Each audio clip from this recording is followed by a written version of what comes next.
This sitting is resumed. When the suspension was taken, the House was in standing in Finance Committee, and to that we shall revert.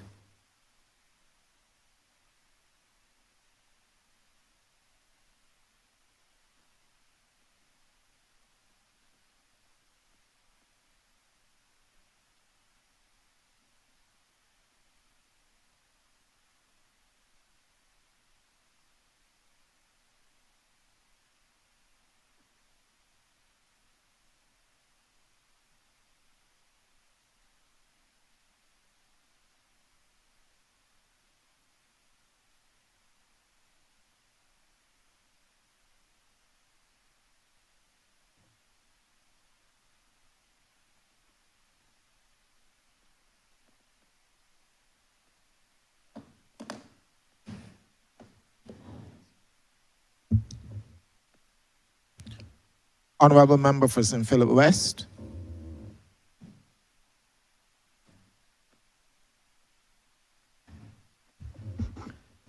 Thank you, Mr. Chairman. Mr. Chairman, the nexus, the linkage between health and education is something that we all understand. We know that a student who is, or a learner, I should say, who is well nourished and is in good health is able to have better cognitive function. They can think better, they can process information better, they can concentrate. A hungry belly, you can't focus on a hungry belly.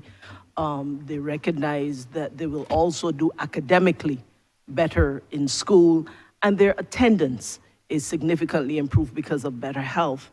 And I want to start, Mr. Chairman, by thanking the Ministry of Health and Wellness for the support it has given us in very specific and tangible ways over the last year that has allowed us to not only as a ministry put things in place to enable learners to learn better, but has also enabled us to remove some barriers that have prevented some persons from learning. And in particular, to the minister through you, Mr. Chairman, I really want to thank the Ministry of Health and Wellness for the support through the polyclinics, the Queen Elizabeth Hospital and the polyclinics, for the help they have given us with regards to, for the first time in many, many years, the testing of students for sight.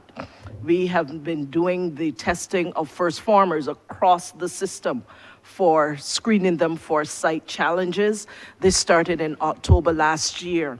And in a significant way, out of 2,519, we had completed, as at the beginning of this month, about 1,561 of those first formers.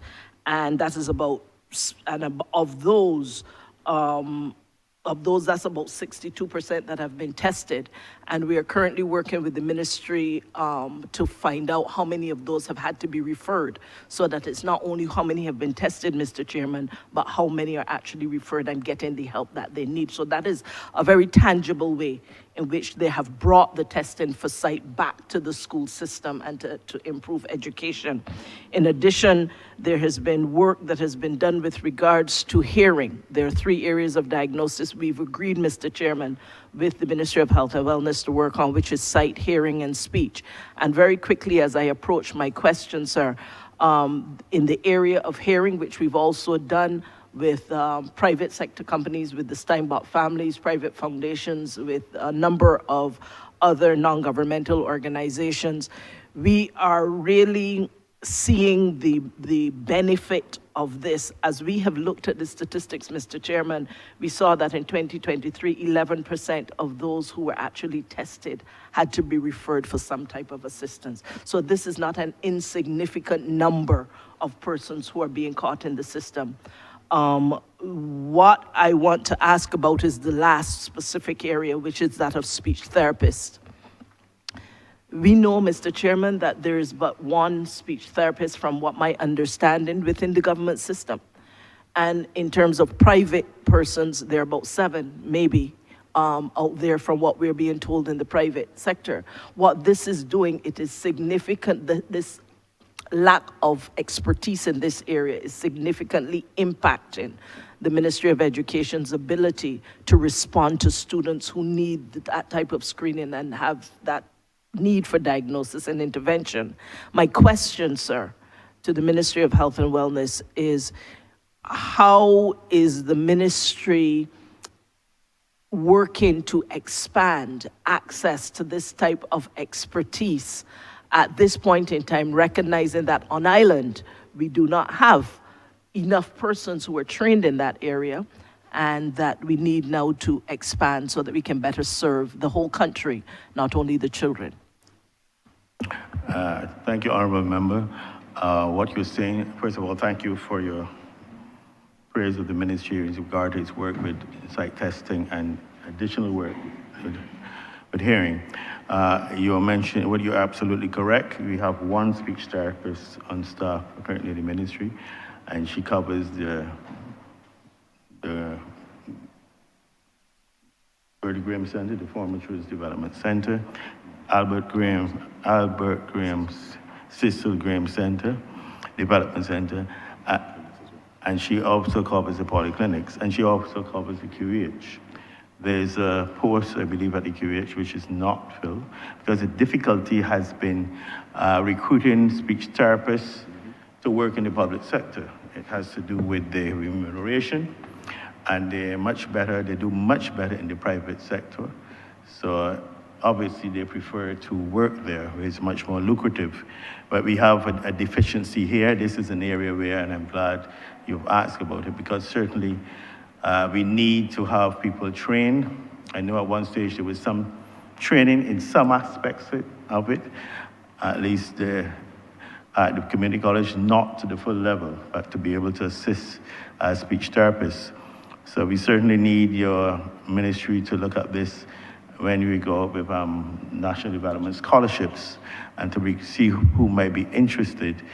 Meanwhile, we have been working with the MPS to get at least 2 to 3 additional posts to help, because the waiting list for persons to be seen by the speech therapist currently is about 450, 460 people who are waiting just to get an assessment.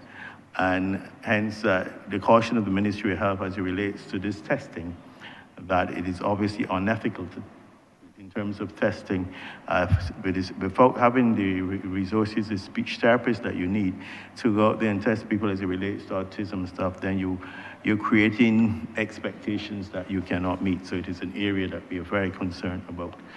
But we do hope that the two ministries can work together to see if we can rectify this.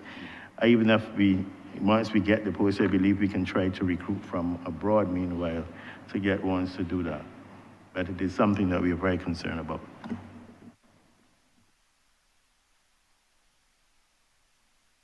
Thank you very much, Mr. Chairman. May I continue? The second question relates exactly to where you left off, where the minister left off, which is that in collaborating with our ministry, particularly as it relates to training. Now, we have had some work done with each other over the last little while that has allowed us to not only start to reconsider and revise the paramedics program, but certainly the associate degree in paramedical science will be offered for the first time at Barbados Community College here in September this year. In addition, we have been able to work with you on the community health nursing program, and as you know, just recently about 18 graduates came out of that program, 16 local and 2 who were non-nationals. You know that we continue to work with you on the emergency medical technician program training, and that the midwifery program. And we want to thank the QEH for seconding an officer to the Barbados Community College to help us to be able to pull that program together. We are planning that at the beginning of April, we will be able to launch that new program. That is the preamble to my specific question. As we continue to work with you on the many different areas where education serves the health sector, what in this year's budget what is the scope for additional resources from the Ministry of Health to support the educational side in these particular programs, including the nursing program, where we have not only expanded numbers, but we have also improved the quality of the outcomes for those students who are actually now able to pass the regional exam. We need some additional resources, not just human resources, because these are specialist areas that require specialist experts in the area to do some of the training to help us build the programs, but there are also skills labs that we would really be happy to have that support for. So the question, Mr. Chairman, is what is the scope for additional support from the ministry in this year's estimates to help facilitate us helping you? Thank you. Of course, you know the ministry already provides a stipend for to allow your nursing students to participate. But we have been advocating, this ministry, for some substantial support for you at the BCC relating to training, certainly, especially as it relates to nursing. We have advocated in the meetings that we've had with the Ministry of Finance that there's a need at the BCC for additional tutoring and staff in various areas as we expand the training at various specialties within nursing and certainly as it relates to paramedics. We are still committed to assisting you with personnel to assist with the program. I think you know that I'm concerned that there needs to be more clinical and practical training and on-site training in the QEH because the medical and paramedical and nursing is best taught and learned at the bedside, and we are committed to that as providing persons once again to assist with clinical with students when they come on the ward. Naturally, the senior nurses do this and they're committed, providing some additional resources can be provided for them, and this has been discussed at a different level. This kids lab, this is something that I know the QEH has done in the past for nursing, and I believe that they can do it again. It's space. I know that they had some of the buildings in the Enmore area at one stage that were used, and certainly a space they should be able to find some space where some of your nurses, your student nurses can have in that kids lab develop certain things, especially at the time when we are insisting that your student nurses now needed to be able to do venipuncture and take bloods and set up IVs. I'm sure that the QH is extremely willing to assist in this regard. I know that the CEO would support this, and we've had discussions about it previously. So there's a commitment. I can't tell you in terms of a finite figure, but we will assist you in kind, and I've been advocating on your behalf that more attention needs to be paid to BCC. We need to train more nurses because there's definitely a shortage. We're looking to recruit nurses again, and we need to train more nurses. For you to allow us to train more nurses, you need additional resources. So we are working together in this regard. Thank you. I don't know if the CEO wants to add anything.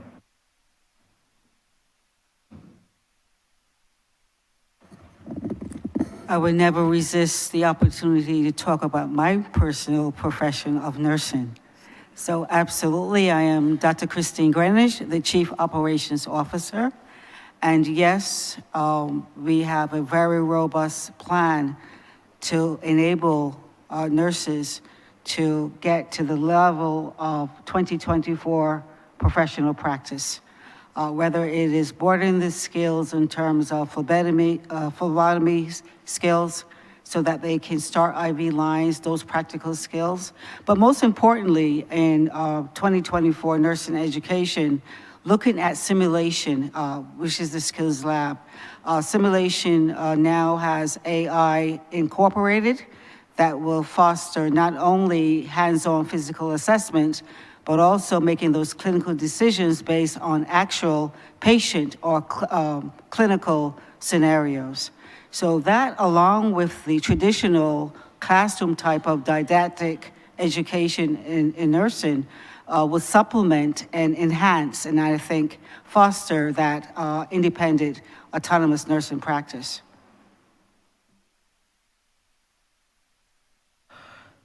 Thank you, Mr. Chairman. Having dealt with the diagnostic testing and screening and the training, how we serve this ministry, the final question I have relates to the implementation of our national schools nutrition policy. Now, if you know, we have been working together not only with this ministry, in fact, it was this ministry's initiative that led to this policy being so real, and your collaboration with the Ministry of Education is very much appreciated. We have worked also with the Heart and Stroke Foundation as well as with the Coalition for the Prevention of Obesity in Children and other non-governmental organizations that are seeking to work with us more closely. Where we have had some success is in the number of schools who are now not selling sugar drinks, even though some of them do have artificial sweeteners in them. The statistics that have been provided to me is that about 95% are not selling sugar-sweetened drinks, even though, as I said, they do have some artificial sweeteners. A number of schools have banned sugar drinks in whatever form altogether, so they only sell water on the premises. And of course, we have trained, with your support, all 21 of the canteen concessionaires currently with regards to the implementation of the policy. Now, this is at the secondary level. Mr. Chairman, my question relates more specifically to some of the work that we need to do at the primary level, particularly as it relates to our school meals department. Your National Nutrition Center has been unable, when we have requested, to be able to respond to the needs of our school meals department in many ways. You have been able to do many things, including help us test some of the foods to look at the content of food, but we need to be able, in very precise ways, be able to look at the nutritional value of the meals, be able to publish that and let it be reliable information, and to further provide technical assistance as we seek to revamp our recipes to make this national nutritional policy have real meaning at the very basic level. And my question to you is there scope for further resources from your nutrition center or other resources to assist our school meals department in particular with the work that we have to do to guarantee better quality meals on all the different fronts? Thank you, Honourable Member. I'm going to ask Minister Ishmael to tackle this question, and Dr. Arthur Phillips, the Senior Medical Officer, the Acting Deputy Chief Medical Officer. Thank you, Senior Minister, and thank you, Honourable Member, for your question. You're hitting at the heart of wellness, which is core to what we're doing within the Ministry of Health and Wellness. The larger and wider component of what you're reflecting on relates to our NCD fight. And NCDs right now, as the Honourable Member from the City of Bridgeton would have mentioned, is responsible for about 8 out of 10 deaths in our country. 80% of the deaths in our country are due to non-communicable diseases. And as it was said earlier, these are largely preventable diseases. They're based on lifestyle choices, and risk factors lead to the incidences of NCDs being high. Now, one of these risk factors relates to poor nutrition. So as it relates to the school nutrition policy, that is one of the policies implemented by this government, as you already know, to aggressively address the NCD fight and to bring this number from 80% down to a more manageable and sustainable figure. The school nutrition policy is one component and one prong, but we have under development right now a national nutritional policy that is underway as well, and that is right now going through the process and the paces between the various ministries and the various stakeholder groups, and that will come to fruition after it goes through cabinet and et cetera. That will come to fruition in due course. There's a number of things that are being done. I'm going to ask Dr. Phillips to come in and to speak relative to the specific nutritional questions, but I can say on a very broad and policy level, there is quite a bit that is being done for us to be able to address the NCD plague and issue. We have a national task force on wellness that has been established. We also have an NCD commission that is in place and doing tremendous work.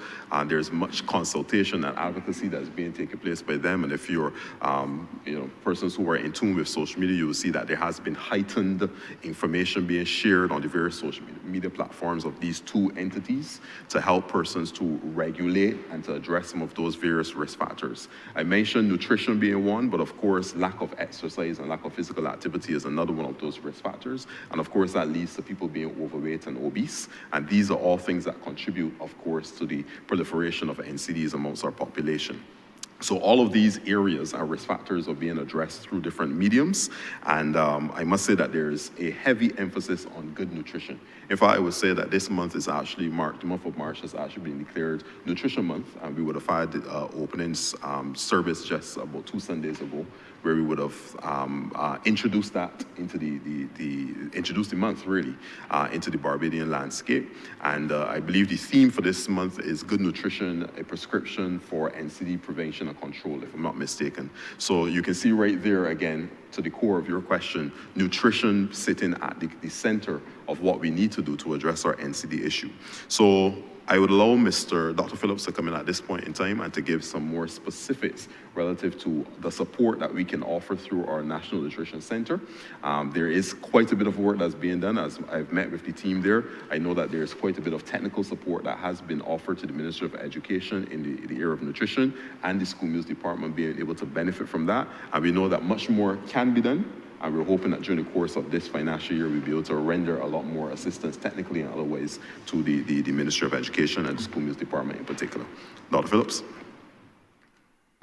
Thank you, Arthur Phillips, Deputy CMO, NCD Focal Point. So just by way of context, I need to signal that certainly the National Nutrition Center is committed to continuing to assist Ministry of Education. Right now, the primary mode of that contribution is through our sitting on the implementation committee for the school nutrition policy, which looks broadly at 3 areas. One is the physical environment, which speaks to food and physical activity. The other has to do with the curriculum, and the last has to do with the wider environment, which would fall more squarely in our laps, and that would include issues such as taxes, labeling, and marketing of unhealthy foods to children. In terms of the specific ask in relation to nutritional content and caloric content guidance from the nutrition department, that can be quite an intensive undertaking. Nutrition Center is available and is willing to assist and to provide guidance. The current situation within our nutrition department does pose some constraints in terms of capacity, but we are absolutely committed to assisting and supporting. I do note that in the past, the structures around the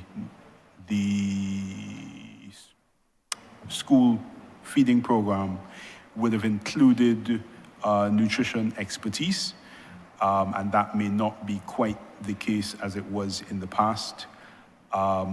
We certainly believe that there is benefit in there being dedicated nutrition expertise available to Ministry of Education, considering the level of detail and the size of the scope of the work that is required to advance that agenda. But as I said, we're certainly dedicated to continuing to contribute, primarily through the work on the policy, but also, as we have done in the past, in reviewing menus and advising on menus and assisting in that way. But some of the elements in terms of the detailed nutritional content and caloric content may go beyond our current human resources capacity at this time. Thank you.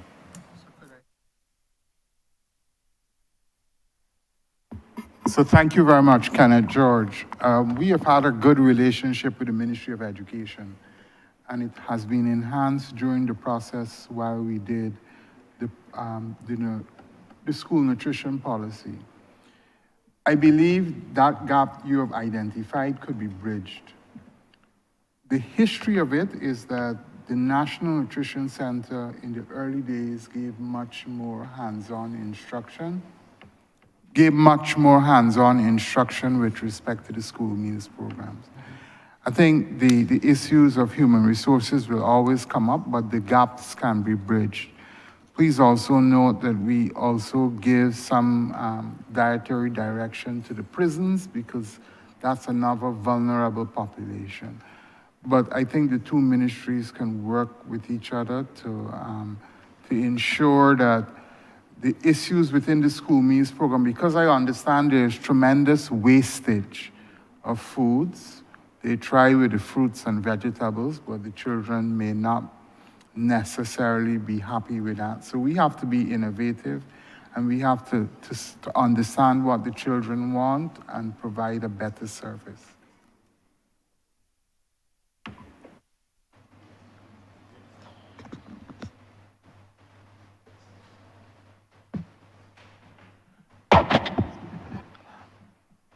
Good morning. Good afternoon, rather. Mayor Marshall, Permanent Secretary. I want to speak to the issue of human resources, which was touched upon by the Honourable Member as well as the Chief Medical Officer. Now, the current resources of the Nutrition Department cannot certainly serve the large number of requests that we're receiving for assistance, and certainly cannot meet the mandate of, let's say, the new mandate, which is being driven by the new things existing in government and the requests that are put on the Nutrition Center. Now, currently, in terms of technical staff, there are only about 7 persons working, and 7 persons to cover all the various areas such as the school meal service, the prison, and then working on the policies that are requested is not in any way enough. We have requested some additional staff to be provided for the Nutrition Center, and the request is currently with the Ministry of Public Service. But more than that, I think we need to look at the mandate, because certainly the mandate is outdated, and based on the changes that are happening in society and the need for more current and also adaptable nutrition policies, there's a need to restructure the Nutrition Center as well as diversify its mandate. So this is the intention of the Ministry of Health in terms of its commitment to nutrition within Barbados.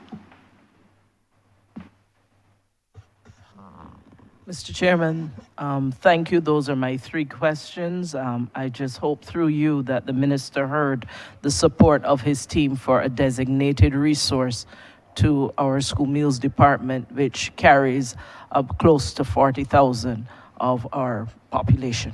Thank you. Thank you, Honourable Member, and be assured that we work assiduously to help you with the nutrition. As the CMO said, we used to do it previously, and we will try to assist you. Thank you. Thank you, Honourable Member for St. Philip West. Stay in the East, Honourable Member for St. Philip South.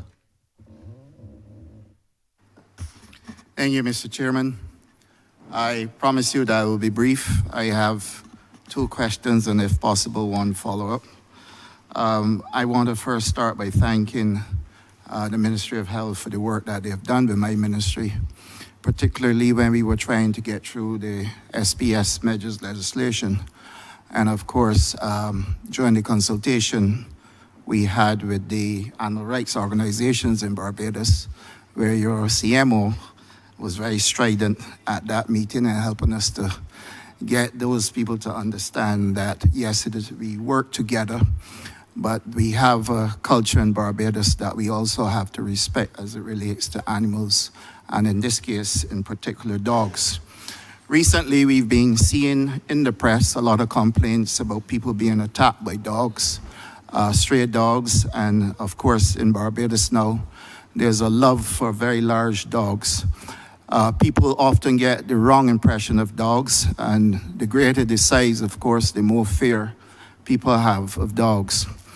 And under CAP 177, which is the Licensing and Control Act, the Ministry of Health is responsible for the management and curtailing of these stray animals and those who are not properly kept.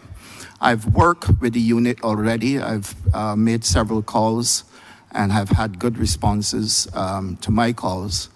But there's a misunderstanding out there that this is really the responsibility of the Ministry of Agriculture.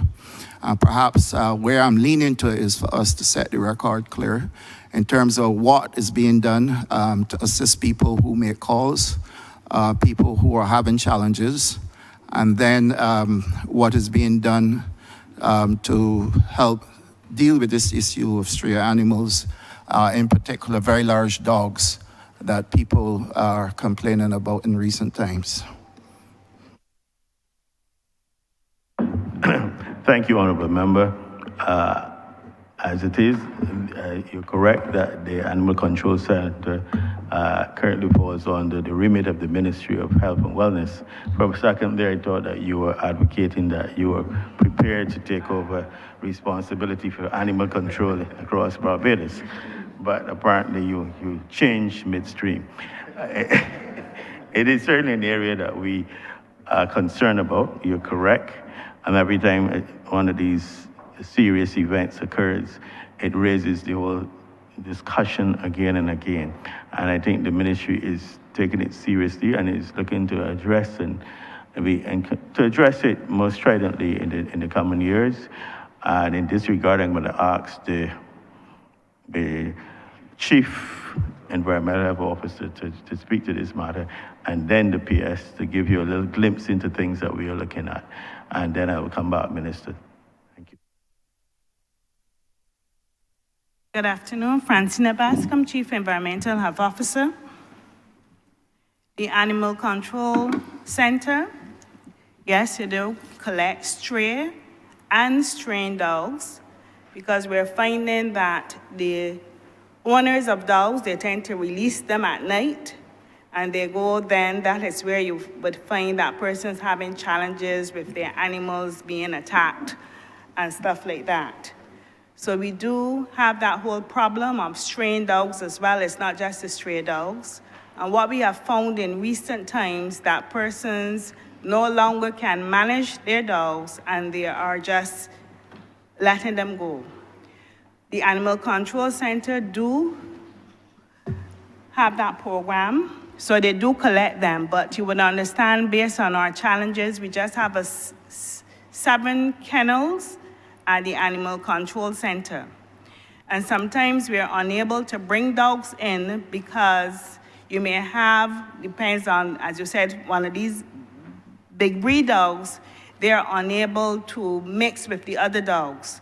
So you may have 2 or 3 kennels taken up with those dogs, or you may even have a dog with pups.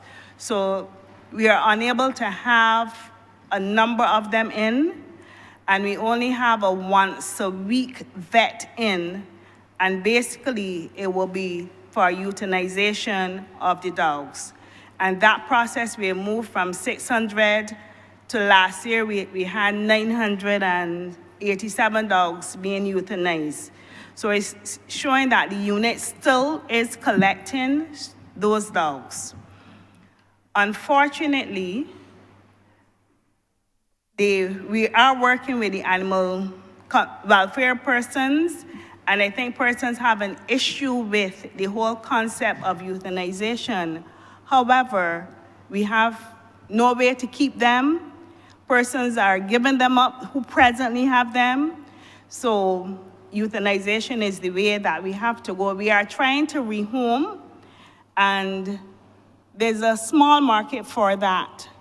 So you would find person, we will have those person would come, identify, and they would take some of them, but it's on a small scale. Because last month we would have had 127 in, and only about 12 of them we were able to get rehomed. So we are still collecting them. The unit at some points would ask persons who wants to surrender their dogs, if on the day that we are doing euthanization, if they can bring them in, because there's only so much space, And there's only one vehicle right now that is doing collection.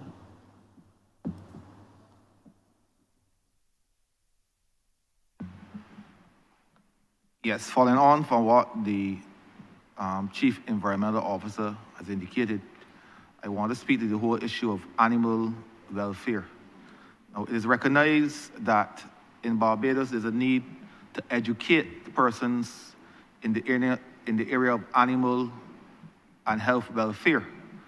And in this regard, the ministry is embarking on a project to employ, or at least to increase the number of posts within its establishment to provide someone to provide these very skills in the ministry of itself. So this person, which will be called an animal welfare coordinator, will be responsible basically for monitoring animal welfare, for checking on any animal found with a potential for a welfare issue, and to be a liaison between the stakeholders in the private and private sector, and also responsible for providing and facilitating outreach and educational activities to the public of Barbados. So the Minister of Health views this area one of concern, and certainly we will ensure that we address it in the near future.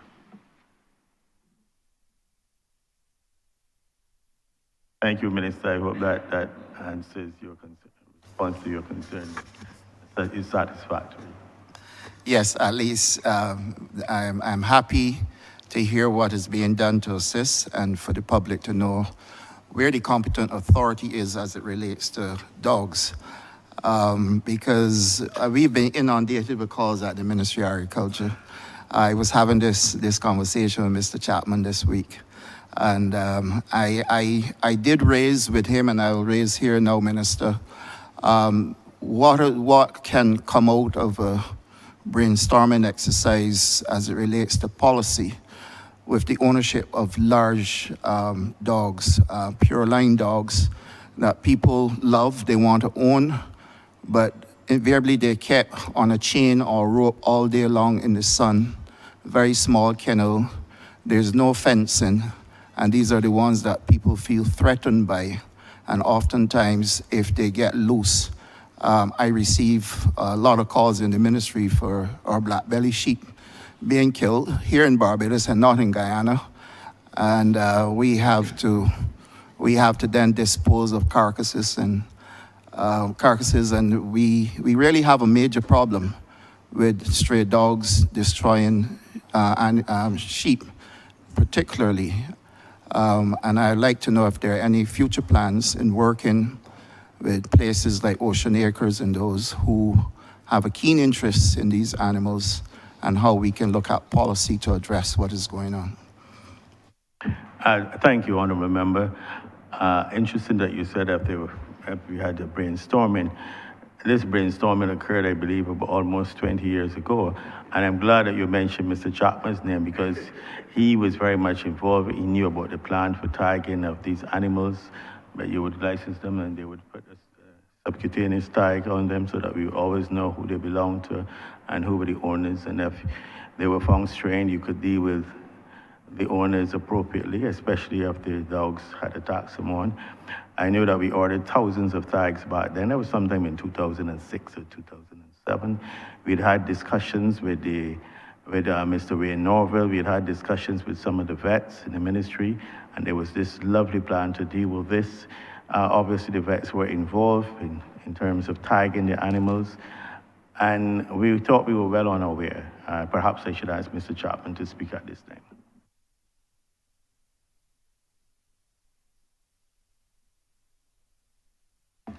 Thank you, Minister Ronald Chapman, Deputy Chief Environmental Health Officer.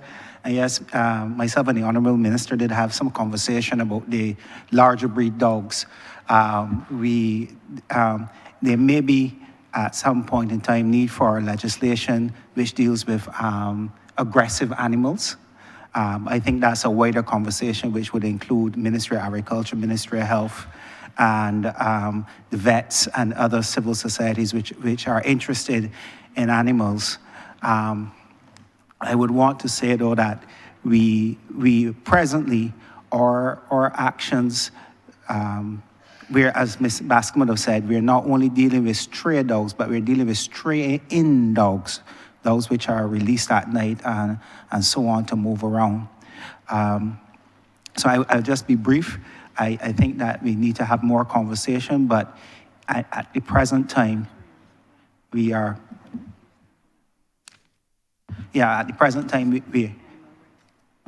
working with a number of animal rights groups, and that conversation actually started 2 years ago, because there are a number of groups in Barbados that are extremely interested in animals. One of the things that Ms. Bascom said, we have also rehomed a number of dogs to Canada.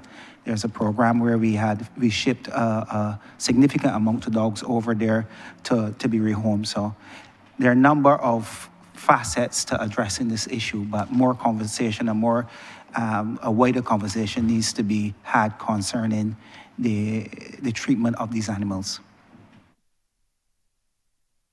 Thank you. I need probably to apologize to Mr. Chapman. I was putting him at a time and a place where he apparently wasn't there. My apologies. Clearly, I should have remembered that you were not as senior as you are now then.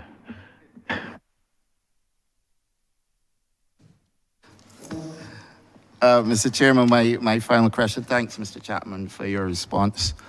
Minister, Six Rose Polyclinic is one that is really heavily used by the people of St. Philip. Many of them are from working class communities, and there used to be a dental health service at that polyclinic, which is no longer there. Is there anything you can tell the public, especially the people of St. Philip, about the dental health service at the polyclinic in terms of if it will be resumed, when it will be resumed?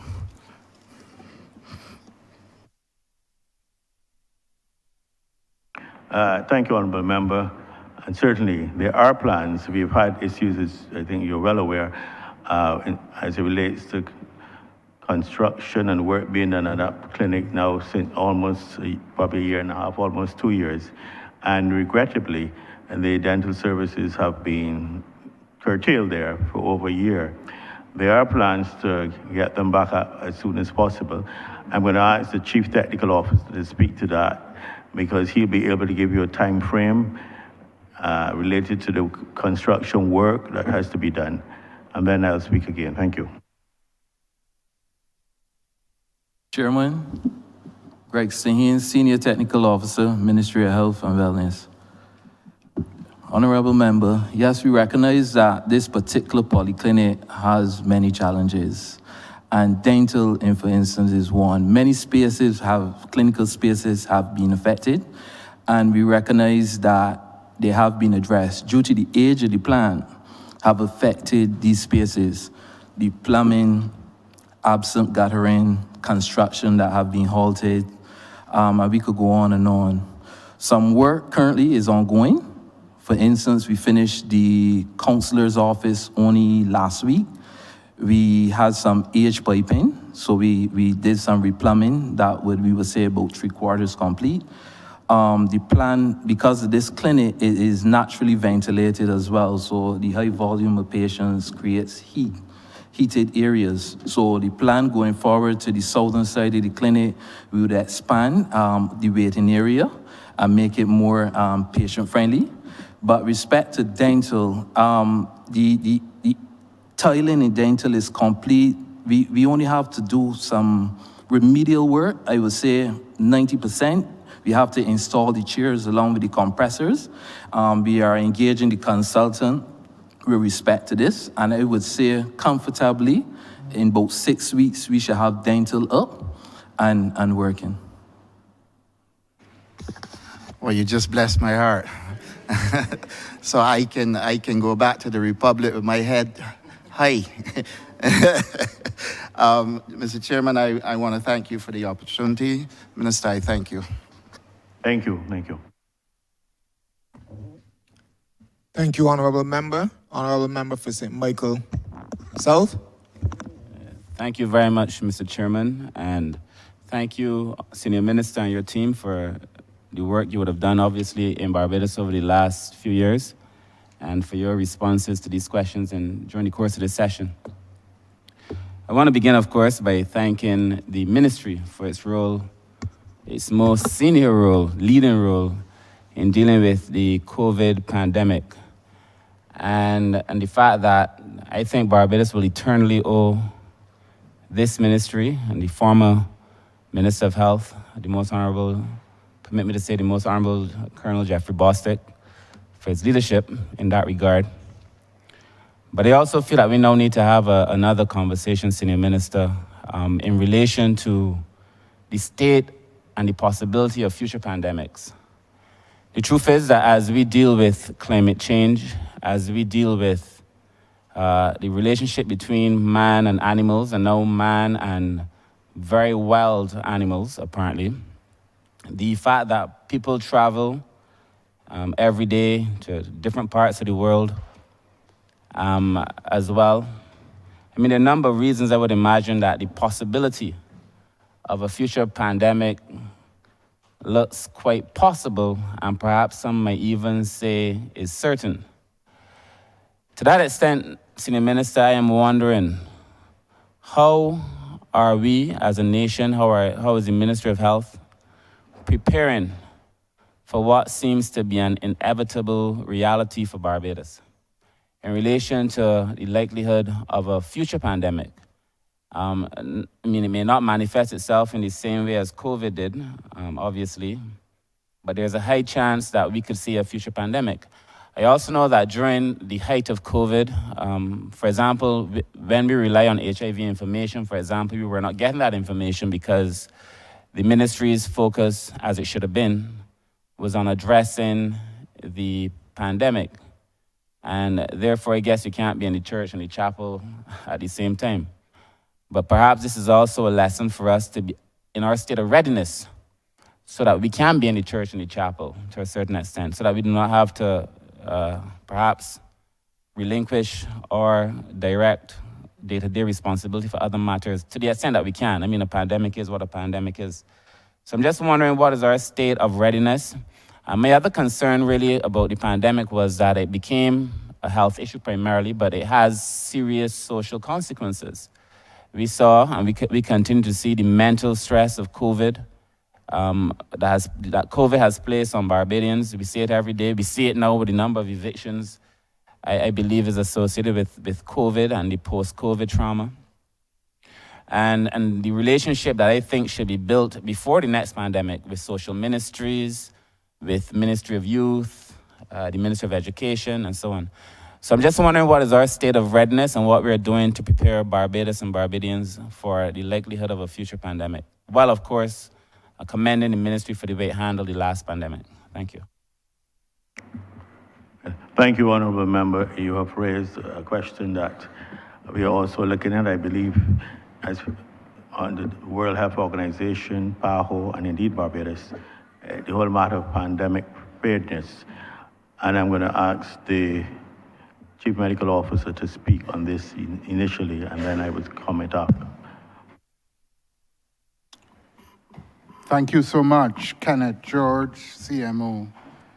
We live in a global village, and with movement of people and diseases, there will be threats for future pandemics. It's likely to be respiratory in nature.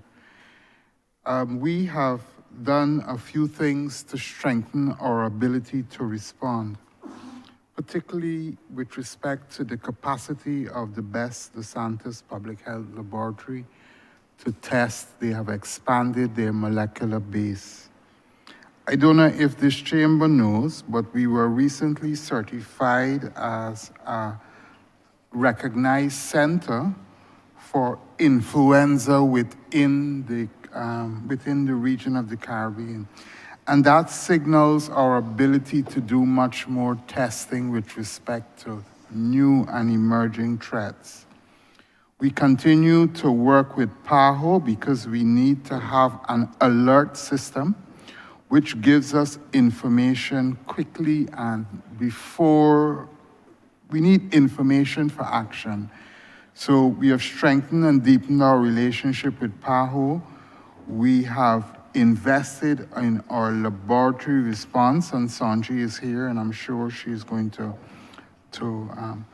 to respond. But I think what we learned from the pandemic is a couple of things. That contact tracing is probably only useful early in a pandemic. 2, the closure of borders does not work. And we also learned that we need to be able to rapidly respond to the threat at hand. So I think we are certainly more prepared at this point. Pandemics are difficult. We learn as we go, but I think based on how Barbados was able to respond, that certainly we are better prepared in terms of our laboratory, in terms of our surveillance capacity, and in terms of particularly what we did well was scale up our response with respect to our human resource capacity to respond to a threat on the ground. So I will ask Sanjay, because this is an extremely important issue, and the laboratory has invested in a lot of equipment and supplies to broaden their base with respect to their ability to test. Dr. Sanjay Beckles. Good afternoon. Sanjay Beckles, Director of the Best. Dr. Sanjay Beckles, Director of the Best of Santos Public Health Laboratory. With respect to outbreaks, yes, those are things that continue to happen and will continue to plague us as we go on. Outbreaks are something that are inevitable.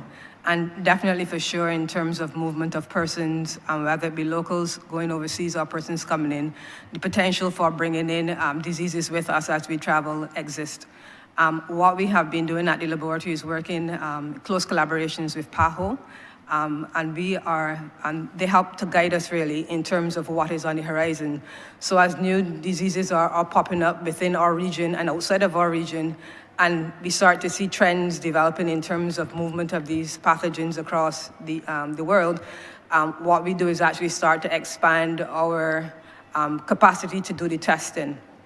And under those circumstances, a lot of times PAHO facilitate the training of our staff and provide the startup reagents to be able to test for the new pathogens that are circulating. Once we have that testing, and based on the capacity of the lab and the equipment that we do have, we start to ensure that we implement and valid and verify the tests are actually working in country long before the pathogens reach our shores. So for example, if we look at COVID, actually we were trained in early February, and within the same week of training, actually we had our first request. And so we were prepared and had reagents on hand even before we thought it was going to be such a big outbreak. That has happened in the past, even for influenza H1N1, when we had the first outbreak of swine flu back in 2009, 2010. And even on the horizon, as we are seeing other new pathogens coming up, we already have in our arsenal reagents and supplies to be able to start to test for things such as Oropuchi virus and Mayaro virus, which we are seeing popping up in other places within Latin America. Thank you. Thank you. I'm going to ask Dr. Corey Ford, the Director of Clinical Services at the QEH, Dr. the Most Honourable Corey Ford. Dr. Corey Ford, Director of Clinical and Diagnostic Services at QEH. I just really like to thank the Honourable Minister for bringing this question to floor. It's something that's actually quite dear to me in terms of preparing for pandemics and deal with infectious diseases in general. My comments are going to be twofold. One, in terms of the actual staffing and preparation for pandemic. And then number two, how does QEH in itself, how are we aligning ourselves to be also part of this process?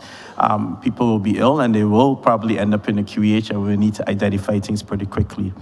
And then our cooperation, of course, our growing cooperation with Best of Santos. So in terms of staffing and training, in terms of preparing for the pandemic, I think we well know that we have a cadre of people who are on the ground who are actually prepared to stand up for a pandemic, and that becomes important. But to tell you that we've already started collaboration with the Ministry of Health and internal training within the QEH in terms of our infection prevention control network to try to expand that capacity in terms of identifying, in terms of improving surveillance, not only in QEH, but extending that sort of surveillance within the polyclinic sector, because people can walk in from anywhere, from any part of the globe. So this is a continuous process. And internally within the QEH, we're continuing to train our staff on a monthly basis in terms of dealing with infectious diseases, but we have a cadre of people that we can call to floor should we have that chance. Of course, we have the Edmore Center, which can deal with infectious diseases. Secondly, and more importantly, and one of the certainly coming out of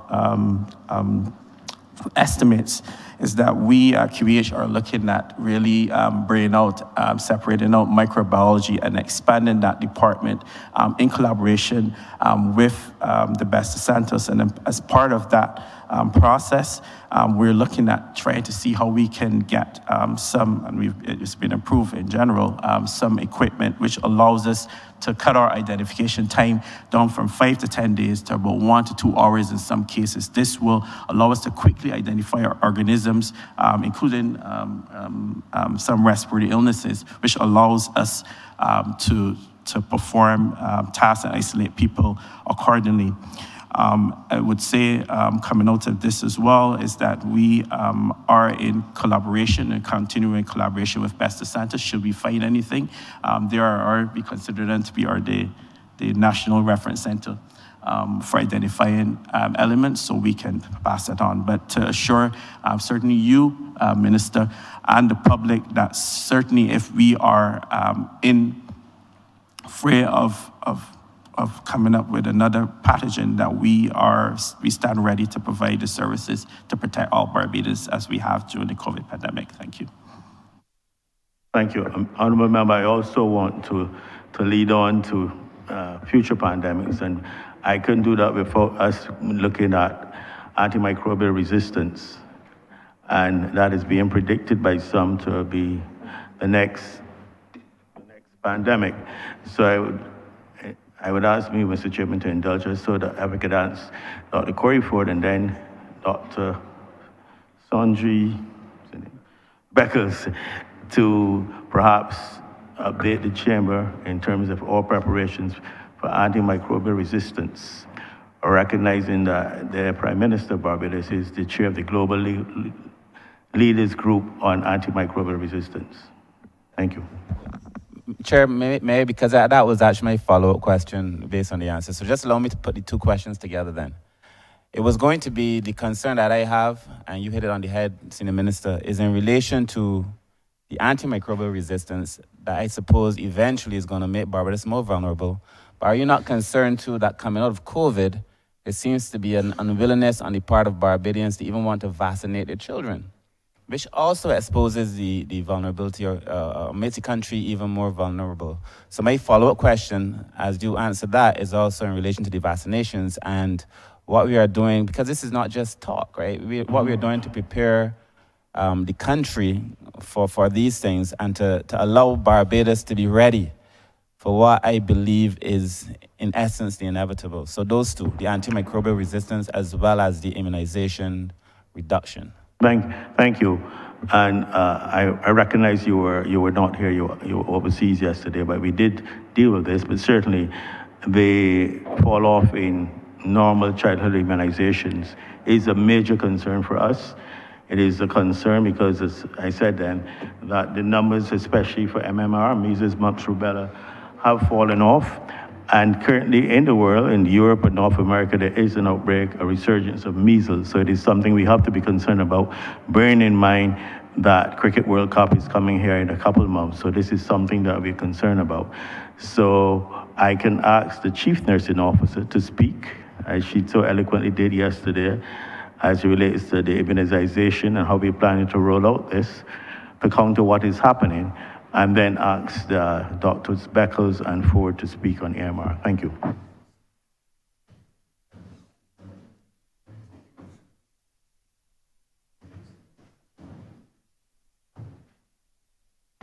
Good afternoon again. Anastasia Jordan, Chief Nursing Officer, Ministry of Health and Wellness. With regards to the vaccination and the interest being placed currently on the fact that we have vaccine hesitancy in Barbados. This is something that we have been addressing over the last couple of weeks intensely, especially coming up to World Cup. And we have put a program in place where polyclinics are now going to be open on the weekends so that we can encourage mothers with children who have been defaulters, because we recognize that we've had a long list of defaulters over the last 3 years due to the COVID and the vaccine hesitancy. So we are targeting those defaulters so that we can address that matter, especially with the MMR. We are also doing public service announcements starting on Monday to drum up awareness of the importance of vaccine use and trying to get the public to understand the importance of trusting that vaccines do save lives. So there is an ongoing campaign. We're getting ready for Vaccine Week, which is in April. Collaboration with PAHO and the public health nurses are driving this. We have the mobile clinic, which we are using to increase access to primary healthcare services. So there is an ongoing drive from the nursing perspective to address this, because it is indeed a very important aspect when it comes to healthcare. Thank you. With regards to, Honourable Minister, with regards to antimicrobial resistance, remember in 2015 as a country we saw first, one of the scarier bugs, but carbapenem-resistant Klebsiella pneumonia, which was really caused a havoc for the hospital. Since then, in 2022 and 2023, we saw the emergence of carbapenem-resistant E. coli for the first time in Barbados, and now another Enterobacteriaceae group of organisms. What does all of that mean? That means for us that we are in a bit of problems when it comes to antimicrobial resistance, but I will tell you the tide has certainly changed. Within the QEH in itself, our aim as an infection control department was to try to control the spread of antimicrobial resistance within the hospital. This has certainly changed. These bugs I just mentioned are now coming from our communities. What does that mean for us? There needs to be a really serious cooperation between what we do as medicine, but what we do in agriculture, and the use of these antibiotics. If we're going to get past this, there will also need to be legislation which will support, or stop the illicit use. I use the word illicit use of antibiotics within our community. So now we have a community-based problem, certainly within our community. What I would say is how we're going to get past this is, one, we're going to have to really beef up our infection prevention control in terms of human resources within the hospital. And we've recognized that in having a community-based problem, that we need to partner with some of our other healthcare facilities. So we have started training in antimicrobial stewardship within our geriatric hospital. So we've taken it outside the QEH and now within the psychiatric hospital. We've started and implemented a clinic, antimicrobial stewardship pharmacist who now operates within the hospital facility.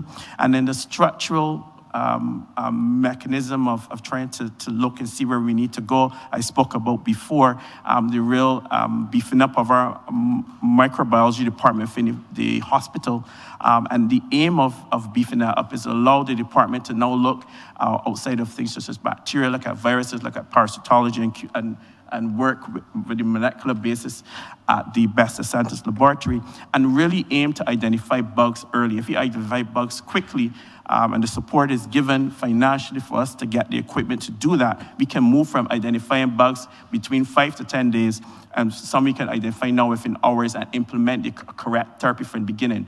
What that does for all of us in the room is it helps us economically, because we don't spend a lot on antibiotics, which are sometimes very expensive in some cases, and allow us to get control of infections early and impact the mortality and the morbidity that we see in patients. The acts in this particular stream today, of course, is to, like I said before, to improve the capacity of the infection prevention control department within the country. But I'm going to finish off by saying this. and this is strategically important. Barbados, in September, will lead the United Nations General Assembly in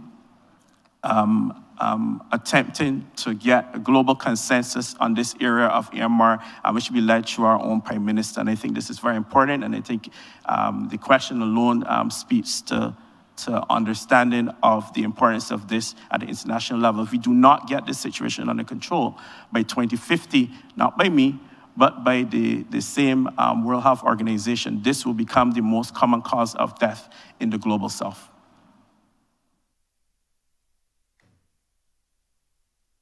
With respect to diagnostics at the Bester Sanders Public Health Laboratory, what we have embarked on already is enhancing our capacity to detect and identify microorganisms a lot quicker. So along with the manual methods, which may take, as Dr. Ford indicated, several days, we've actually recently acquired 2 new pieces of equipment, the MALDI-TOF MS Prime and a Vitec machine, which will help us to identify bugs within a few days. Once we have the organism growing on our plate, we can actually identify the bug within 60 minutes. In about an hour, we can actually identify. One of the other machines would actually be able to do the susceptibility as well, so then it tells us what is likely to be resistant to and what drugs will actually work. We've also moved another step further in that we are able to do genotyping on some genotypic tests on some of these organisms as well to identify the particular gene that is responsible for the resistance. And that would also help the clinicians in terms of guiding them towards what drugs actually they can prescribe to the person to get rid of the infection.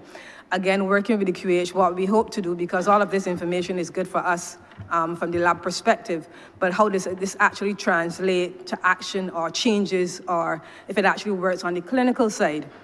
So we have all these diagnostics, and we are working, and we are going to be going forward working with the QEH even closer, so that at the end of the day, once we identify and we can say this will not work, they can actually see how the drugs are performing in the real-life setting in vivo in patients. Additionally, what we've also been doing is that we are encouraging the other private labs in Barbados that do microbiology and may identify some resistant organisms and stop there. We have a collaboration, informal collaboration with them, where they may actually send us their organisms as well, and we are then able to do further testing and advise them accordingly. So again, this is something that is not new, but definitely the drive to actually make it better and ensure that Barbados can respond a lot better to AMR is definitely in the works. Thank you. Thank you. Thank you, Senior Minister. Thank you, team. I really do think that this is perhaps one of the most important conversations the country needs to have. In both of these conversations, one is primarily in the science with the antimicrobial resistance, and the other is just a social thing. Like a number of people who are fear-mongering and have the potential to reverse the progress of a country over something that we really need to fight. So I want to thank you for your response, and I also want to encourage you to keep up this fight. My second question, sir, is in relation to breastfeeding. I was going to speak about elderly, but I won't. I know we don't have a lot of time. I did visit the geriatric hospital, though, not as Minister in People Empowerment, but as an MP visiting a constituent. And I must tell you, sir, that at that time I found the geriatric hospital in Beckles Road, which is also in my constituency, to be extremely clean. The grounds were extremely well maintained. It smelled extremely fresh, and I just showed up twice now. And the patients seem happy. So to whomever is responsible for the geriatric hospital, I give you the biggest of kudos. It's very, very well maintained. But my second question, sir, is in relation to breastfeeding.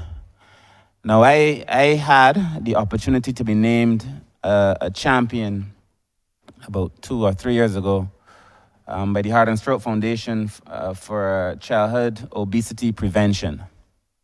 And I remember one of these sessions, there were a few, but one of these sessions that I had the opportunity to attend, there was, permit me to say, sir, there was a doctor, I think Dr. Bernard was her name, from the Breastfeeding and Childhood Nutrition Foundation.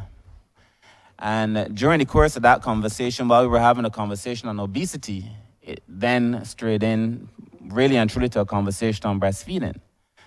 and the potential for breastfeeding to reduce childhood obesity, but also to reduce the chances of diabetes and a number of other diseases that we battle with. Now, I'm a strong believer that prevention is better than cure. That's why I think we need to talk about antimicrobial resistance. I believe prevention is better than cure.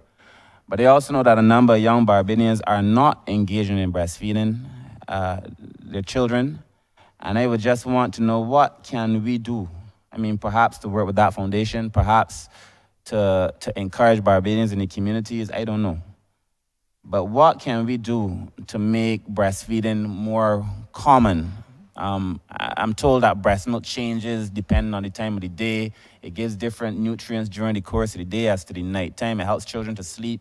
A whole set of positives. And I was just wondering, because having had 2 young daughters, both of whom were breastfed, perhaps not long enough, I guess, when I listened to Dr. Bernard.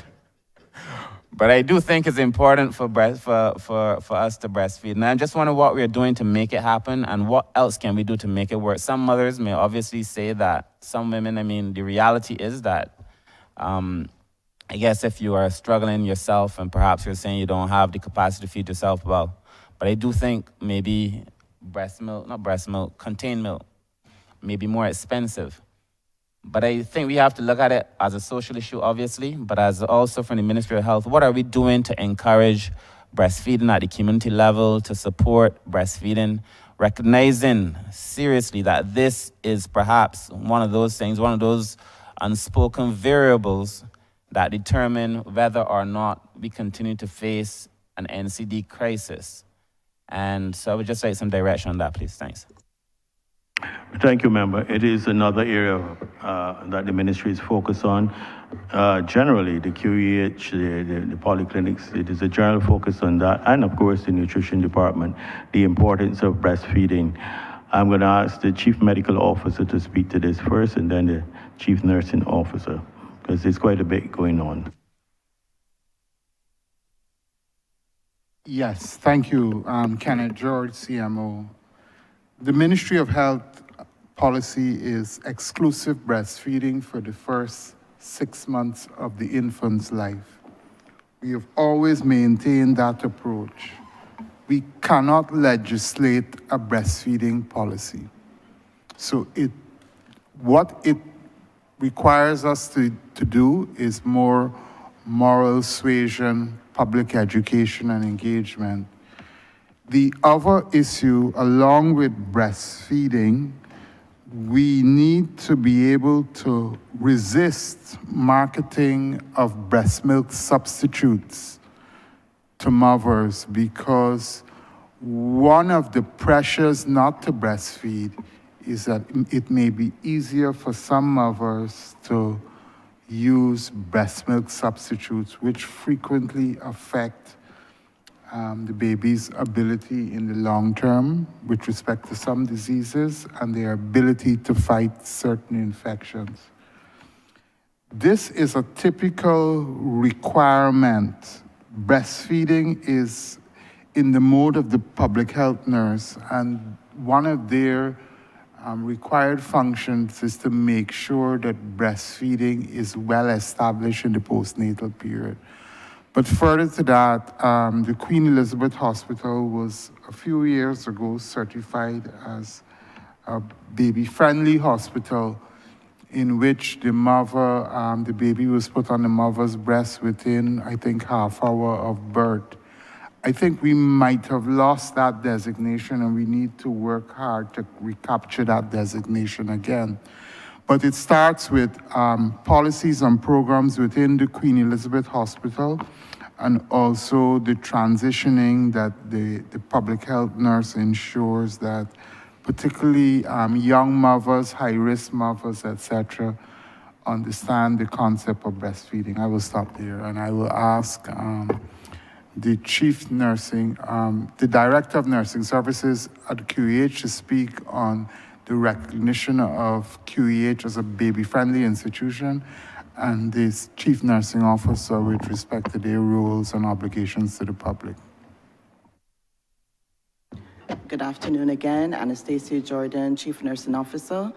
Breastfeeding is indeed an important aspect when it relates to monitoring and the whole ideology of how it impacts in terms of obesity. We've seen studies that have actually related and correlated that it does have an impact.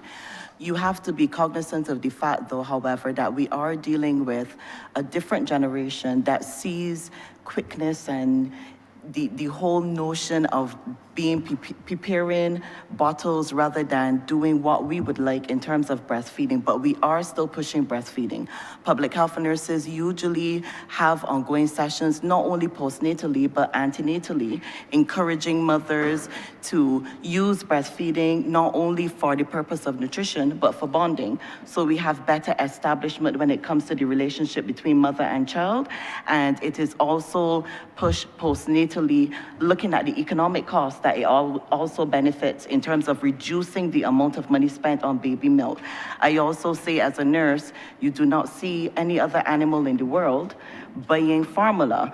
So it is something that we normally push, and is something that is concentrated a lot on primary health care. And our public health nurses are well known for doing this, going out in the communities, helping young mothers who have challenges when it comes to breastfeeding, because there are many challenges you can have when it comes to breastfeeding.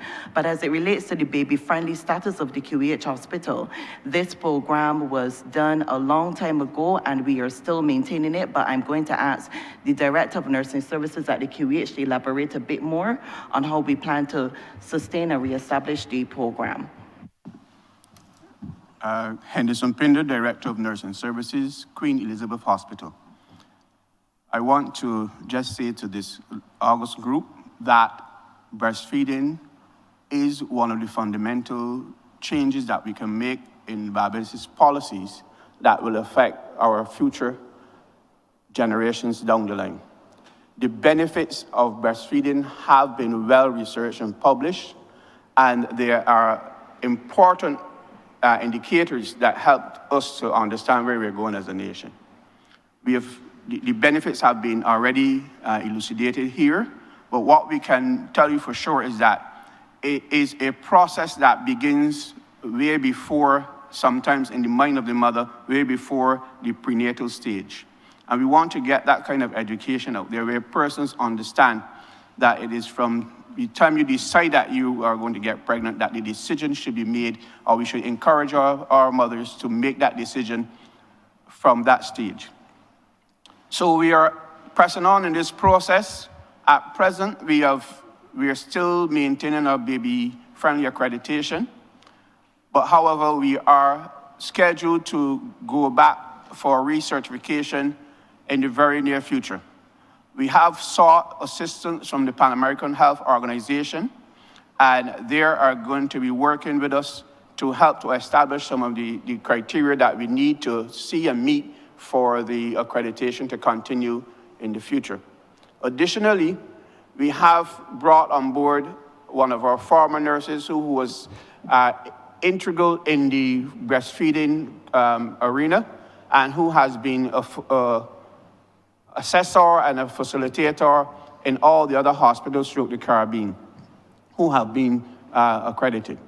Let me say that this accreditation, we take it for granted, but it's a very important accreditation, and many hospitals throughout the world are struggling to meet this accreditation, and we have been able to do it successfully for a number of times. And we are hoping in this present iteration that we will be given a certification, because we've put the processes in place. We are having meetings with our stakeholders. We have a meeting with the Ministry of Health. We have meetings with PAHO. We will then go into the community and spread it to all the stakeholders that when it comes to the time of implementation, every member of the community is aware of the benefits of breastfeeding and can help in this process. Additionally, we want to target our males. We are asking men, wherever you are, to support the women in their drive towards having the baby breastfed for 6 months on breast milk only. That's an important factor. And then the other thing would be to help in terms of our workplaces, to encourage workplace compliance with some of the criteria that are needed for this venture. I see us working together in the very near future to see a full implementation and reaccreditation of the breastfeeding policy. Thank you so much, Senior Minister. In my mind, these two questions are very related, and I think we have to get this right. I really do. I think the potential for Barbados to lose all of its progress could happen before our very eyes without us recognizing. I think this breastfeeding issue is tremendously important. I know we're about to do a parenting program. A part of it includes conversations on breastfeeding and working with the foundation that is the community-based foundation to do some of that work. Also now with the Ministry of Health, I would hope. But I think if we can get this right, we would have less persons depending on the social services sector. I think we're going to have less problems in the education sector. We have to see the dots and connect the dots, because we only see these things when they manifest themselves 20 years down the road. But the truth is we need to get this program right. The accreditation is extremely important.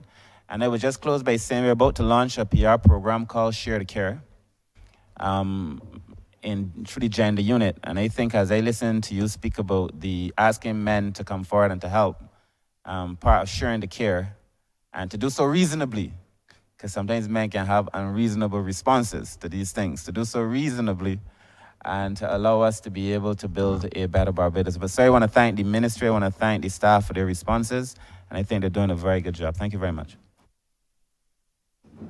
Thank you. Thank you, Honourable Member.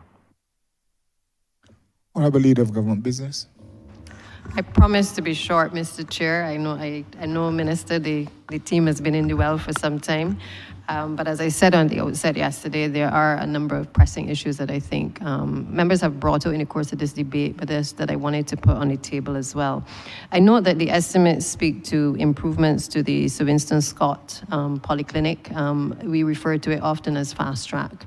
I recall a few months ago I had the experience of having to go there with a young lady who had fallen ill, and had the opportunity to walk around and notice certainly that the surroundings I found were not necessarily the best in terms of there's no pictures on the wall, the place wasn't well lit. I'm not sure what the cost that is in the estimates are specifically for in terms of the improvements, but really to say that, well, these are places where people go because they are sick. I think that we have to pay attention to the infrastructure and the aesthetics as well while people are also there. So my question relates, first of all, to what are the improvements being made? But secondly, I found on that occasion with the young lady that having left the fast track system, because there were only certain things that could be done there, the young lady had to go over to the accident and emergency. And having taken certain information at the polyclinic, the same information had to be taken all over again over at QEH. And I'm just wondering, where are we in the process of, for instance, the digitization of the records, and more specifically being able to, not have to go back through that process every single time that you go to one of the institutions? Thank you, Honourable Member. It's two questions I see here in terms of the state of the walk-in clinic, the 20 Winston Scott, and the work that was needed. I'm kind of sure that a lot of work has been done, because you also had industrial issues there. They had over Christmas time, I know they had shortage of staff. These matters being addressed as best we can. And certainly as it relates to staffing, I know that there's been, recently we got permission to hire, I think it's 10 clinical medical officers. So the staffing, the medical staffing should be adjusted now, can be adjusted. Mr. Haynes can speak to the work that has been done there and has to be done. And the matter of the digitization and all that, we covered yesterday, but I'm going to ask Minister Ishmael to give an overview of what we've done and what we're planning as it relates to medical records, digitization, and health information systems. Thank you.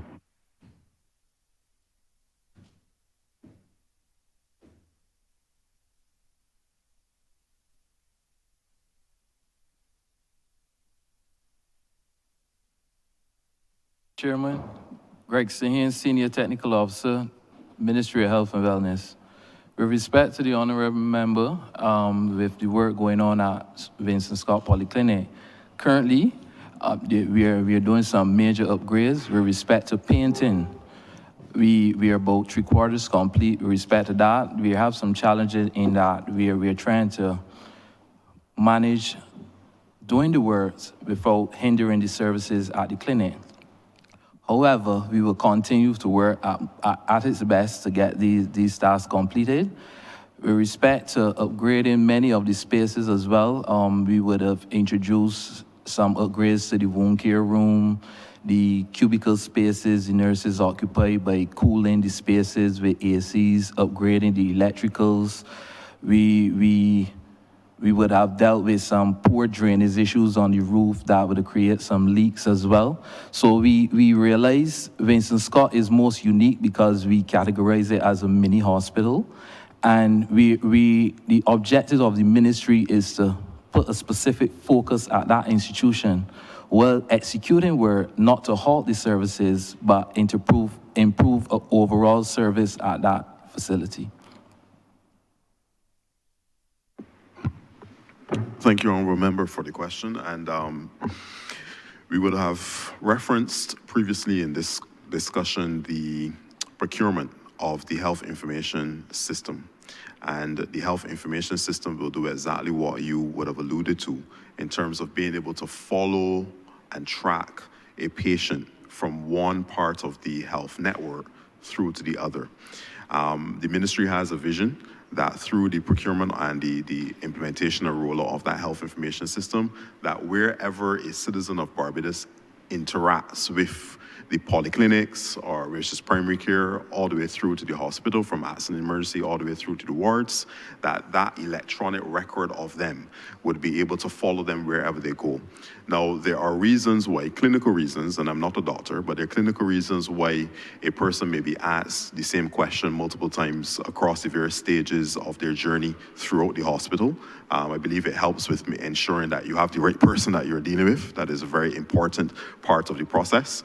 But we do understand that sometimes there can be repetition because there is really no digital record that would allow the clinician, the doctor or the nurse to be able to get the information at their fingertips.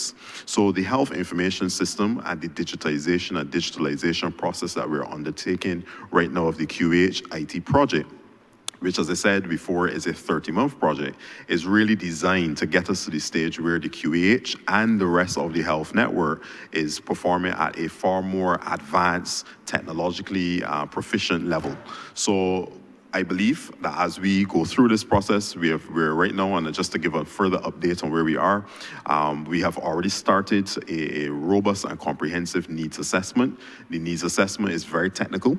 It allows for the team, the project team that's leading this process, it allows them to go into every specific department at the QH in particular, that's where we're starting, and to see exactly what technologies are currently being used, what services are currently being rendered, what are their current processes, and how do we then re-engineer those processes, and what solution that we're going to go there to procure, how are we going to match those needs to the solution that we're going to bring and implement. So that needs assessment is comprehensive, it's already underway, and I believe within the course of this month of March, that is going to be completed, and then during the course of April, we're going to continue with the development of an RFP and go through the process towards procuring that software platform.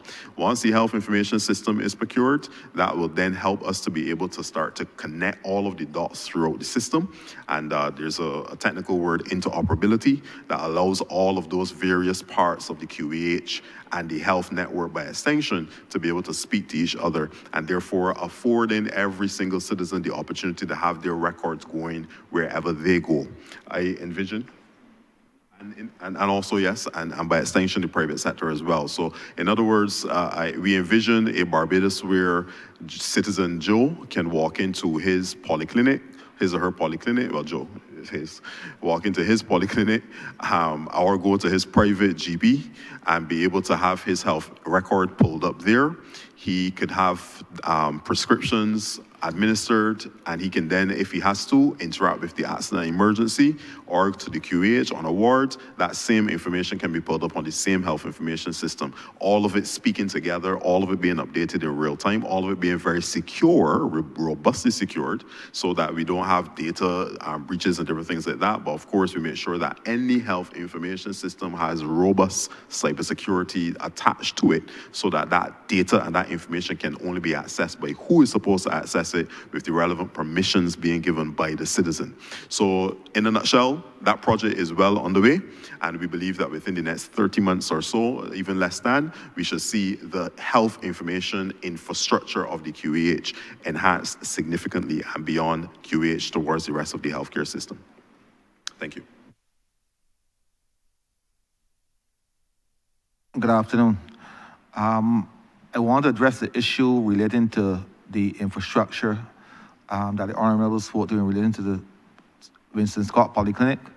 Very soon, there'll be more or less a facelift of the exterior walls of the Polyclinic, where there will be a mural that will be placed on the walls. Now recently, a mural to be placed on the exterior walls. Most recently, I had the opportunity to review the pictures for the mural, and we're currently in the advanced stages of preparing to have that placed on the exterior walls. Also, within the next couple of days, there'll be work done in the polyclinic of itself, where the floor will be resurfaced and replaced, and some additional work to its interior. So we are cognizant of the need to upgrade the polyclinic, and that is being done as well. I also would like to mention that there's going to be, under the Saudi Development Plan Fund, there's going to be relocation of 2 polyclinics. Those are the Newlis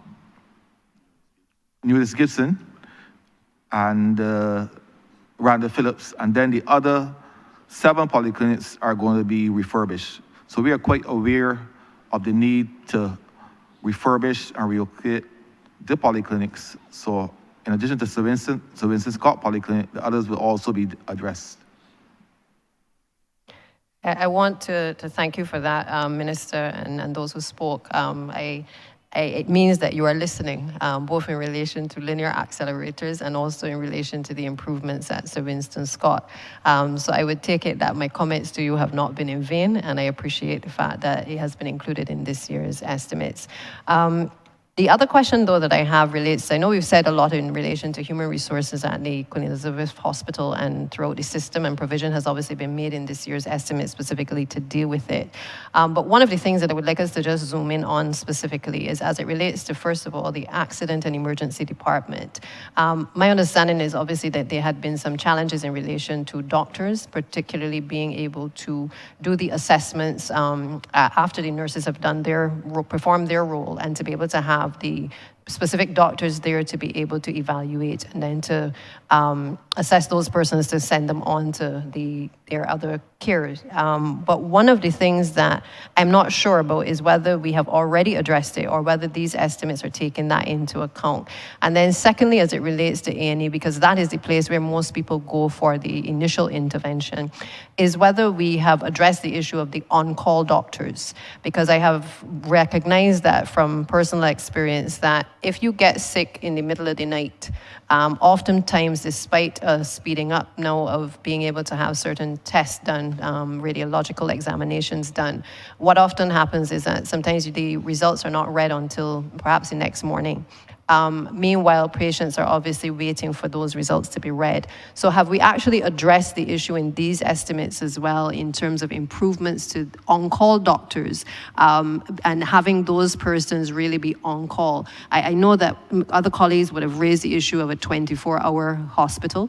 And obviously, if we move in that direction, a lot of these issues will be put behind us. But what are the steps being taken for this year to be able to ensure that on-call really means that the person is sitting, waiting, whether in Barbados or some other part of the world, to be able to respond and to give doctors here in Barbados who are dealing and interfacing with the patients real-time information so that action can be taken almost immediately in relation to patient care? Thank you, Honourable Member. I'm going to speak to some of these, and then I'm going to ask Dr. Anne-Marie Cruikshank, who is in charge of A&E, to probably speak to it too. Obviously, I said yesterday that there's going to be an expansion, plans for equipment, all of this we have taken consideration of. Specifically, the matter of on-call. As I recall, doctors working in accident and emergency work overtime. I don't think it has changed. I am not certain when you speak of on-call, we speak of the doctors who work in the wards, who oftentimes are required, patients are waiting there to be reviewed by these on-call doctors. I'm speaking about the persons who read the results, so like radiologists specifically. Radiologists and the lab but to techs. your point, I think there's also the part that most people don't see, which is the other floors where patients are waiting to be seen by consultants, for instance. Right, that's what I'm speaking to. And whether that has also really been addressed. Because we, as part of the HR agreement, we're supposed to get additional registrars for the medical floors, because that is usually the major problem. The staff in internal medicine, we are supposed to get the additional registrars that have been asked for to try to alleviate that. The matter about the space will be doubled. The recurrent factor will often be, however, the elderly for care, who are going to be there, you get rid of them and they come again. The matter of lab, and there's been discussion about getting point of care machines to do some tests there at the bedside while we continue to work, but the lab techs are paid, some are on call and some get overtime. That has to be sorted out, the logistics of that. As it relates to the X-ray, we are looking to put a CT scan there. Oftentimes that is a tremendous delay. I think you know that, especially with the people with strokes. So having an X-ray, a CT scan there, that is expected to cut out that. You'll get the staff that you need to run it 24 hours there. So that should be somewhat eradicated. They're proposing to get additional staff in all categories. Doctors, specified doctors that are specialized in accident and emergency, who have finished their training. Nurses, they've got requests for orderlies, additional orderlies. So all categories of staff in the A&E are supposed to be addressed. I don't know if Dr. Cruikshank wants to speak a bit more. Good afternoon to the Chairman. Good afternoon, Minister. As respect to what the Honourable Minister said, with respect to the on-call, we've had some challenges with that, as you would have known when you've passed through the accident and emergency. And we've put in some proposals. Officer, we didn't hear your introduction too clearly. Sorry. Your name and your Please excuse position. me. Dr. Anne-Marie Cruikshank. I'm the head of accident and emergency. As the Honourable Minister would have mentioned, we are looking at on-call. On-call is with respect to the doctors that work on the ward. So it's not really part of accident emergency. But if we're moving to a 24-hour hospital, we are now looking to see that hiring more consultants, which may be present in the accident and emergency on a 24-hour basis. So we've requested 2 additional consultants to be part of our team. Also senior registrars, which will give us more coverage with respect to senior cover in the accident and emergency department.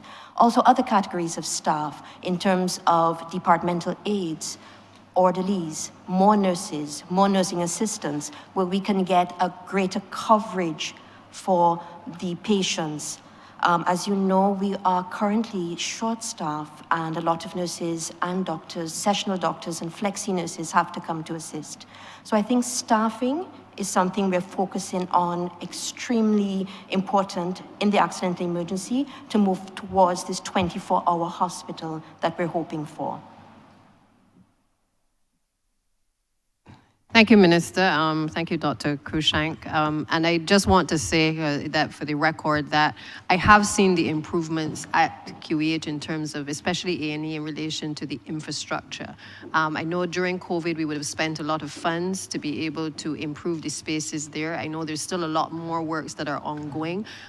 There are still improvements to be made, obviously, in terms of the delivery of service. But I think as somebody who has been through the system there on many occasions, I personally can say that I can see money well spent in terms of the improvements. And I would just want to encourage the staff at the hospital, and certainly you in particular, Minister, while the criticisms may come, I think we have to keep focused in terms of the transformation that is necessary, providing the relevant staffing in particular to the departments, and of course the equipment. And so my last and final question relates to two things, the PET scan machine, and also relates to genetic testing. I could not leave this debate without asking for an update on either of these two things. PET scan machines as it relates to the ability to be able to help persons to know whether cancer has spread, because that helps people to make decisions in terms of their future.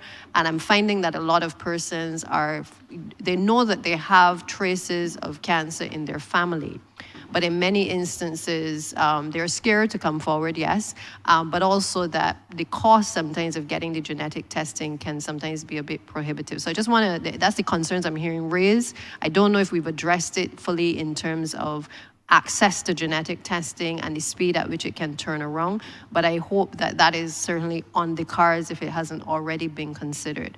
And then as it relates to the PET scan machine, obviously, we've been talking about this for quite some time. It's almost like talking about the incinerator or the linear accelerator. We know that these are pieces of equipment that can help save lives, that can do the necessary interventions. Many people who are able to have the PET scan machines oftentimes have to go overseas, which again is a cost to government, is a cost to individuals, and sometimes it is out of reach for the most vulnerable in our society. So whether it is that if we are looking in that direction, I would like to know whether private or joint partnership, or whether we're able to leverage on the relationships with other territories that have these machines to be able to ensure that people have a chance of being able to survive. Thank you. We are looking at PET scans, but not right now, not at the immediate. I think that is the one that they're more likely to get a joint venture, because certain entities, a lot of insurance companies have to pay for people to go overseas, Miami or Puerto Rico, for PET scanners. So it is certainly something in the QEH expansion that I spoke about, where I spoke about an ontological center. There is provision in there for PET scan. In terms of immediately, right now, we have not focused on that at this point.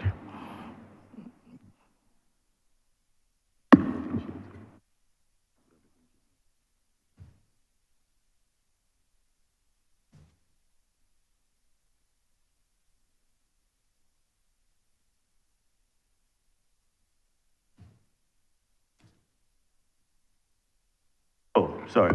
The other question is about DNA typing. We have been now, I guess, in the embryonic stage. You would have heard Dr. Becker speak about doing genotyping, genotyping, as that relates primarily now to transplant surgery. But you've heard me speaking also about the living lab, which is expected now to go into that aspect of DNA typing and stuff like that. And then going to recognize that a number of these cancers have their origin in genetics. But that is looking at the Barbados Living Lab in conjunction with the Best of Santos Lab. But we're also preparing for that. Again, we will need a number of young scientists, and we're looking at this.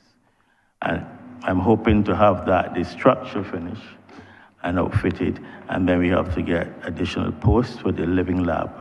And we'll be looking at young people, interested in research. Thank you. Without prolonging much, Kenneth George, PAHO is assisting us with the genetic piece. Actually, Sanji may be able to give a quick update. She has been invited to a workshop where we're trying to build out the capacity with respect to the Best of Santos Public Health Laboratory. And why this is important also is that as we move towards the living lab, these areas will need to be discussed much more in much more detail, and the investment given.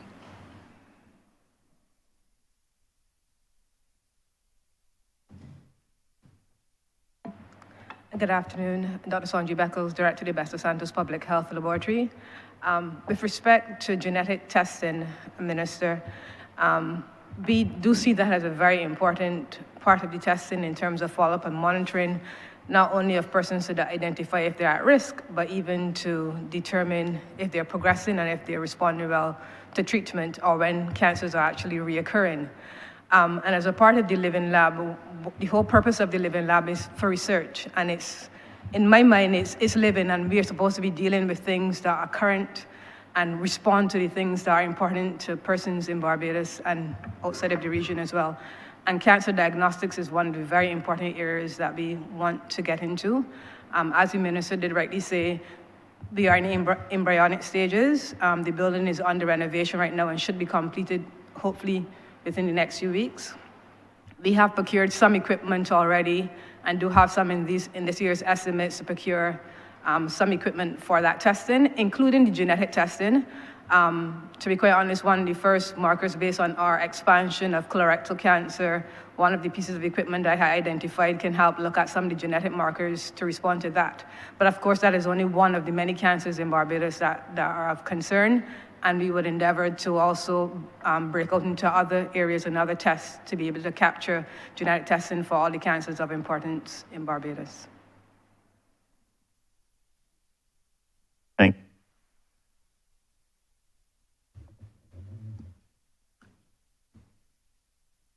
Thank you. Honorable Minister, you can wind up and then move to the head stand part. Thank you, Mr. Chairman. I want to thank you and the honorable members of Parliament for accommodating the staff of the Ministry of Health and Wellness, Minister Marshall and myself.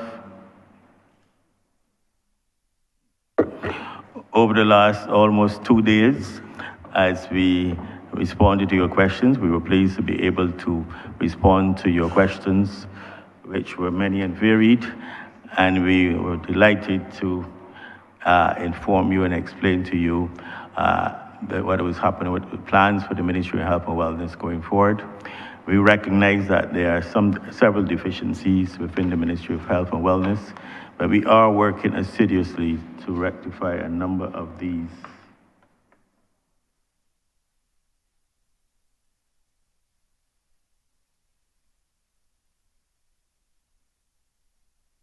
Oh, sorry. I thought I had said the Ministry of Health and Wellness. I thought I had mentioned it, but I'm told the entire team of the Ministry of Health and Wellness. Well, absolutely, I thought that was... Okay. Now I've lost my train. Anyhow, I want to thank you. I recognize that we have some deficiencies, and we will be working as seriously, me and the entire team of the Ministry of Health and Wellness, to deal with those matters. But also we need the support of my colleagues, my ministerial colleagues in the various ministries, and certainly the support of all the members of Parliament in achieving some of our goals and our aims. And I certainly said, I can't say it was a very interesting period. I missed some of the members, in particular, one member today, and I was looking forward to further briefing him and perhaps elucidating matters for him, but unfortunately, he wasn't here for the entire day. That's it. I just want to, again, express my appreciation for being able to be here with my team to speak to you and to respond to your queries and your questions. Thank you, sir. Mr. Chairman, I beg to move that head 86 stand part. The question is that head 86 stand part. All honorable members in favor, say aye. Honorable members against, say no. Methinks the ayes have it. Honorable Leader of Government Business. Mr. Chairman, I beg to move that you do not report progress to His Honor the Speaker and beg leave to sit again. The question is that I do not report progress to Her Honor the Deputy Speaker and beg for leave to sit again. All honorable members in favor, say aye. Honorable members against, say no. Methinks the ayes have it.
Honourable members, your chairman has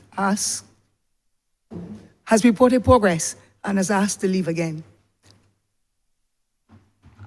Madam Deputy Speaker, I beg to move the House be suspended until 3:15 p.m. 3:15? The question is that this House be suspended until 3:15 p.m. All honourable members in favour, please say aye. Those against, please say no. We think the ayes have it. This House is now suspended until 3:15 p.m.